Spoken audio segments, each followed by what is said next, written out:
What's going on, everyone? It's Rich Lux and Beauty by Shelby. Yes, girl. Okay, so we got major drama to talk about. Yes. The canceled. Was it the podcast? The canceled podcast yes. by Tana Mongeau featuring Trisha Paytas. Wait, it's Tana Mongeau featuring Trisha Paytas? Yes, the podcast is Tana Mongeau's podcast canceled, and her very first guest on the podcast is Trisha Paytas.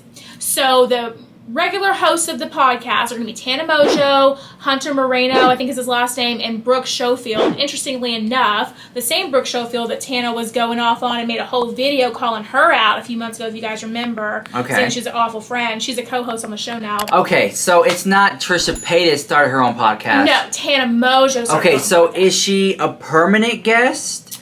So that's what I'm confused about, because I was Or is she just like a special guest? Like, I was pretty sure that Trisha was just the first guest on the podcast. Oh, girl, honey. It's not like a permanent situation, like a Frenemies Part 2 type of thing or something like that. It's just that Trisha was the very first guest on the podcast. Okay, but we gotta talk about that too. So first of all, I'm kind of sad that I thought she was a permanent guest on this podcast. No, that would be great. I really thought that. But I asked you guys what you thought about it. What did the people say? The people don't like it. Because the people don't like Trisha Paytas and the people don't like Tana Mongeau. So they definitely don't like them together. So we have birds of a feather. Honestly, not surprised.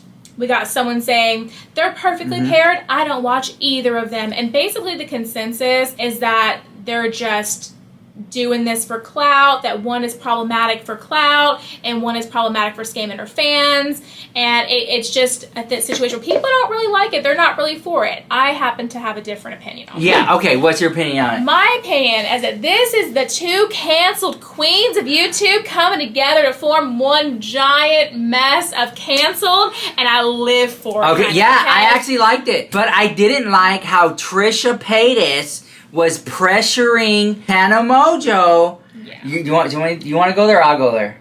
If you, I'll tell the story. I'll tell the story. I had some thoughts on this. Okay. Okay. So get ready. You're not gonna believe this one. Get ready. In the podcast, first of all, Let me see we all know, if you're not caught up on the drama, we all know Trisha Paytas and Shane Dawson are no longer friends. Okay. That has been made abundantly clear that they are no longer friends. Okay. So Trisha Paytas starts asking Tana about Shane and starts bringing up Tana's past collabs with Shane Dawson. If you guys remember, this is really, really old tea, okay? Clock at the house. Tana Mongeau was featured in a video with Shane Dawson, and she peed on him, girl. She peed. Yeah. You guys remember that? Okay. Which I thought was like a joke between them, and it was like a fun thing. I thought it wasn't real, and it was kind of like a joke thing. Well, apparently, I really still don't know if it was real or if it was just for views or whatever. But Trisha kept pushing. Well, how old were you when you made that video? Were you 17 or were you 18? And here's how I viewed it. So I didn't watch it on YouTube. I listened to the podcast because I wanted to hear it first, because they released the podcast on the Apple podcast thing, and then like later on today I got the notification that the video was up. So I listened to it while I was doing my makeup today. And Tana was kind of like, oh, well, like, I'm pretty sure I was 18. Like, I'm pretty sure I maybe just turned 18, but you could tell Tana was trying to be agreeable, but, like, really pushing the fact that she was 18, because I think she knew where Trisha was going with this. My conspiracy theory, allegedly, is that Trisha was trying to bring in this Shane Dawson drama about the Tana and the peeing in the video thing and her possibly being underage. She's trying to ruin his comeback, girl, because we all think he's coming back soon. Yeah, Trisha at it again and try to hype up the podcast. It was shady the how. Like, shady. Why? I understand why. Views and clicks, and knowing that this would start, like, everyone talking about, like, did you see what Trisha and Tana Mongeau said about Shane Dawson? And Tana Mongeau said this. But Tana didn't seem like she was really into that, what she was trying to do. She didn't seem like she was for pushing that narrative, yeah. Right? She was just kind of, she it kind of puts her in a hard place too, because I'm pretty sure she's friendly with Shane Dawson, because literally Shane Dawson and Tana Mongeau have a friendship there. Right. They really do. Yeah. Like, he cares for her, and I think that she thinks of him as like the father figure of YouTube, and probably helped her out and stuff like that. Remember, he got her out of that, you know, whatever scandal, TanaCon, and that, he was there for her, and she was crying on his shoulder. In that they have like a friendship there. So for Trisha Paytas to try to be sneaky snake and get up in that gig, maybe Shane Dawson feels some type of way about, why do you even have her on your podcast, Tana? I mean, he might, or he might just be like, okay, like, you know, coworkers at this point, like, do what you need to do. That's your coworker. You YouTube people are all big coworkers, right? Okay, this is going to be good for your channel. He might see it from the aspect of, you're two of the most canceled people and how iconic, right? He could possibly see it like that, right? The thing is it's like, I don't think it was right for Trisha on the spot to kind of try to push this narrative, you know what I mean? I think it was, at least to me, my conspiracy theory allegedly, was that it was very, very obvious that was the kind of narrative she was trying to push. And I was disappointed in that, but I still lived for the entire podcast. I still thought it was very, very interesting. And they talked about other stuff too. They talked about David Dobrik, Jake Paul, they talked about Of course. Of course. Of course. Of course. Yeah. I heard that if you say something like 3 or 4 times, it really makes a statement. Tana's friends with David Dobrik. Tana's friends with David Dobrik. Tana's friends with David. Did you know Tana's friends with David Dobrik? Tana is friends with David Dobrik. Tana's friends with David Dobrik. Did you guys know Tana was friends with David Dobrik? Did you guys know that Tana's living in David Dobrik's house right now? And did you know that Tana Mongeau has been living in like these YouTube houses all along, all this whole entire time too? Yeah, but she hates David Dobrik's house. She said it. She does not like David Dobrik's house. She doesn't think she's going to stay there. She thinks she's going to sell First of all, I'm shocked that Tana even has a podcast because I heard that she don't like to show up on time. It's hard to get her to work. That she's a diva. That it's hard to get her on set and film. I've heard that too, and she addressed that actually in the podcast. Okay, what? What did she say? She said Trisha. She was like, I text Trisha this morning just to confirm that I was coming because I know that people think I'm not going to show up for stuff. So I made sure. She said she made sure she texted Trisha like before they showed up today to be like, hey, yeah, I'm still coming, you know, because apparently she's not very reliable. Yeah, she takes forever, and girl, who knows what's going on? That's party girl Tana. Yeah, but how long does she keep that up? You know? She's getting a little too old for it now. I mean, the thing is, you got to be professional. You know, you got to be professional about it. So, do you think that the success of this first podcast would have Trisha Paytas as a permanent guest? I think if it's well received throughout, you know, I would love to see her as a permanent guest. I think that even if it was well received, Trisha Paytas has that. People just know in the industry now that she tends to self-sabotage. So even if it was a really good success, they're going to be like, maybe, you know what? The only way they could do it to Trisha is if they put her on a really hard contract. Yes. Like, you have to show up. You can't storm off. And if you do, then there's penalties financially. Because that's what should have happened with Frenemies. Yeah.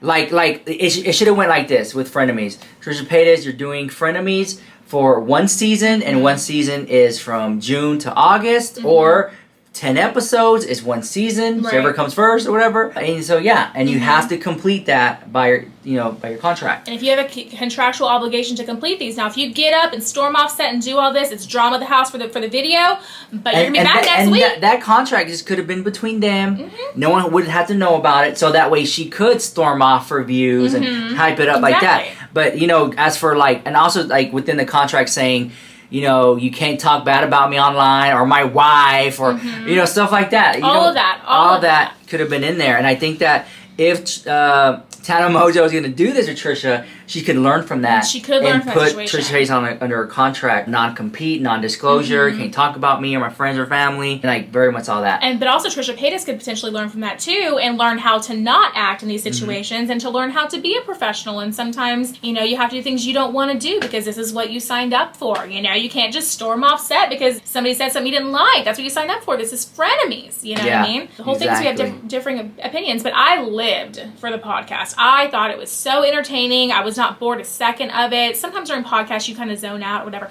No. This entire time I was super zoned into it and I really liked it a lot. Yeah, so anyway, guys, if you love Beauty by Shelby, I'll put a link down below. Definitely check her out. I'm very interested to know what you guys have to say about this drama. I think we hit some key points on here. But, I think it's smart to have those 2 girls on there because it starts some drama. Or, I don't want to misgender because, Trisha Paytas and all that stuff like that. So if I did, forgive me for that. It wasn't intentional. I'm still learning.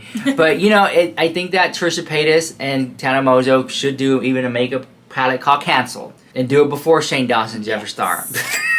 Yes, they should. And their P. Louise still be mad because everyone did it. I think they could sell out. I think they could sell out. You know what I was thinking? What if Tana just did like had one super canceled person every week on her podcast? Oh yeah, well that would be literally, if you think about it, that would be everybody on the internet. Oh, I know.